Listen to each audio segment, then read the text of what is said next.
Hey there! So in today's video I would like to talk to you about how I create drawings for my paintings. So if you remember in my last video I created a bunny card and I used watercolor pencils to color the bunny, but I didn't show you how I came up with the drawing. So in today's video I'm gonna show you the process that I use.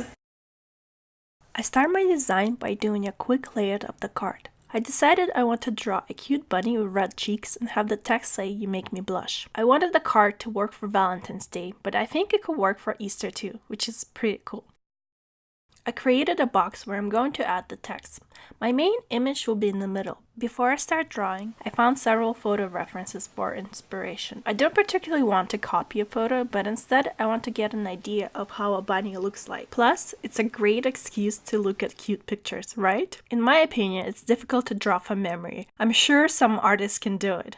Usually they practice drawing something a million times, but if you are short on time and don't want to spend the rest of your life drawing something over and over again, I would suggest to use a reference photo. I like having multiple references and studying the object before I start sketching. When drawing, I break apart the object into multiple simplified shapes, and then I erase them when they are no longer helpful. In a way, I'm molding the drawing similar to molding a sculpture, until I get what I like.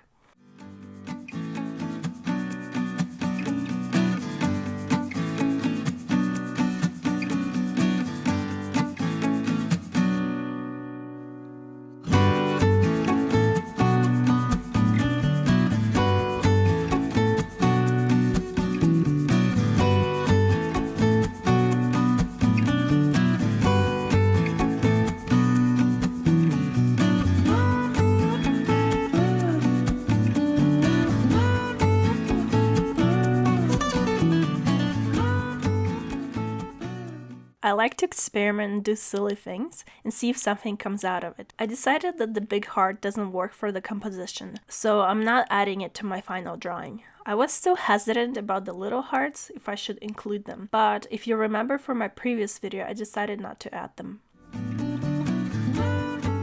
I'm gonna show you my final results that I used for my drawing. So when I finished drawing this, I realized that I don't really like it that much because it looks like a cat and I wanted to look like a bunny. So I drew another version, which was a simplified version here, and this one to me seemed too simple and I didn't like it either. So my third version I drew here looks like a real bunny compared to this one.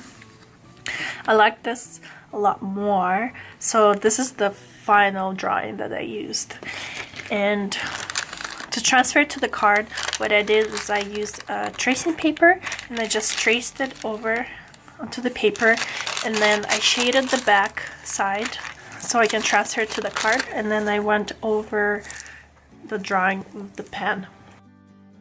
Yeah, that's how I add a drawing to my card. Sometimes I use tracing paper, sometimes I use plain paper. If I drew something on paper, I just shade the back side and then transfer it to my final watercolor paper. But this is a neat trick to use if you're doing multiple sketches and then finally you decide that you like one of them. Then you just use the tracing paper to transfer it to the watercolor paper. Alright, so hopefully you enjoyed my little tutorial. If you liked the video, please thumbs up the video and subscribe for more videos. And I'll see you next time. Bye!